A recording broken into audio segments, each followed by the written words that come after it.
दोस्तों, आज की इस वीडियो में हम हज़रत ईसा अलैहिस्सलाम के मोजज़ात को तफसील से बयान करेंगे। हज़रत ईसा अलैहिस्सलाम हज़रत मरियम के बेटे थे और हज़रत ईसा अलैहिस्सलाम को बनी इसराइल की तरफ नबी बनाकर भेजा गया। हज़रत ईसा अलैहिस्सलाम ने बनी इसराइल के सामने अपनी नबूवत का ऐलान करते हुए अपने 4 मोजज़ात का जिक्र फरमाया। मैं मिट्टी से परिंदा बनाकर उनमें फूंक मारकर उनको उड़ा सकता हूँ। मैं अल्लाह के हुक्म से अंधे को शिफा दे सकता हूँ। मैं अल्लाह के हुक्म से मर्दों को जिंदा कर सकता हूँ। जो कुछ तुम लोगों ने दिल में सोचा छुपाया है उन सब की खबर दे सकता हूँ। अब हम उन मोजिज़ात को तफसील से देखेंगे। जब हज़रत ईसा अलैहिस्सलाम ने अपने मोजिज़ात का ऐलान किया तो बनी इसराइल ने कहा कि अगर आप मिट्टी का परिंदा बनाकर आड़ा दें तो हम अब पर ईमान लाएंगे। हज़रत ईसा अलैहिस्सलाम ने मिट्टी से चिमगादड़ बनाकर इसमें फूंक मार कर आड़ा दिया। रवायत है कि जब तक बनी इसराइल इस परिंदे को देखते रहे वो उड़ता रहा और जब उनकी नज़रें से ओझल हो जाता था और फिर गिर कर मर जाता था। ऐसा इसलिए होता था क्योंकि अल्लाह की तख्लीक करदा मखलूक और इंसान की तख्लीक करदा मखलूक में फ़र्क बाकी रहे। एक और रवायत है कि हज़रत ईसा अलैहिस्सलाम ने एक दिन में 50 अंधों को शिफा दी इस शर्त पर कि वो ईमान ले आएंगे। हज़रत ईसा अलैहिस्सलाम ने 4 मर्दों को जिंदा किया, आज़र अपने दोस्त को, एक औरत के लड़के को, एक उशर वसूल करने वाली लड़की को, हज़रत साम बिन नूह अलैहिस्सलाम को। आज़र हज़रत ईसा का मुखलिस दोस्त था। जब उनका इंतकाल होने वाला था उनकी बहन ने हज़रत ईसा अलैहिस्सलाम के पास कासिद भेजा कि आपके दोस्त का इंतकाल होने वाला है। इस वक्त हज़रत ईसा अलैहिस्सलाम अपने दोस्त से 3 दिन की दूरी पर थे। हज़रत ईसा अलैहिस्सलाम के दोस्त का इंतकाल हो गया और दफन भी कर दिया गया। फिर हज़रत ईसा अलैहिस्सलाम वहां पहुंचे और कब्र पर तशरीफ़ लाए। वहां हज़रत ईसा अलैहिस्सलाम ने अपने दोस्त को पुकारा।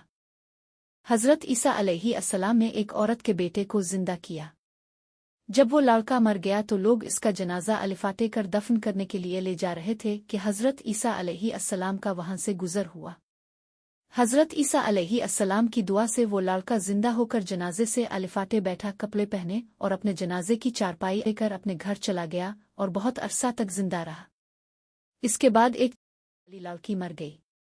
इसकी मौत के एक दिन बाद हज़रत ईसा अलैहिस्सलाम की दुआ से वो जिंदा हो गई और बहुत दिनों तक जिंदा रही। उन 3 मर्दों को हज़रत ईसा अलैहिस्सलाम ने जिंदा किया तो बनी इसराइल ने कहा कि ये तीनों हकीकत में मेरे नहीं थे बल्कि उन पर जादू का असर था, इसलिए वो होश में आ गए। उन्होंने कहा, अब पुराने मर्दों को जिंदा करके हमें दुखा रहे हैं। तो हज़रत ईसा अलैहिस्सलाम ने फरमाया कि हज़रत साम बिन नूह अलैहिस्सलाम की वफ़ात हो चुकी है, उनको मेरे हुए 4000 साल गुजर चुके हैं।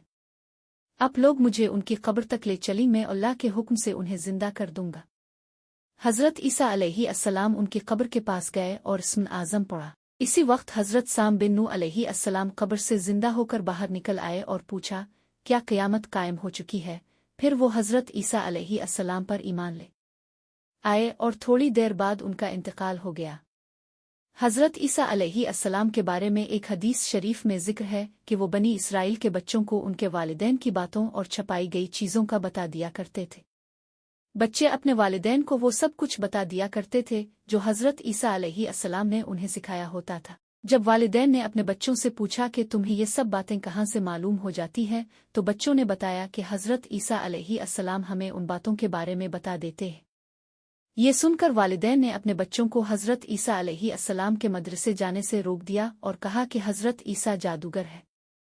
जब हज़रत ईसा अलैहिस्सलाम बच्चों की तलाश में एक बस्ती में दाखिल हुए तो बनी इसराइल ने अपने तमाम बच्चों को एक घर में छुपा लिया और कहा कि बच्चे यहाँ नहीं हैं। हज़रत ईसा अलैहिस्सलाम ने जब पूछा कि घर में कौन है तो लोगों ने जवाब दिया कि घर में सूअर है। हज़रत ईसा अलैहिस्सलाम ने कहा, अगर ये सूअर हैं तो अच्छा है।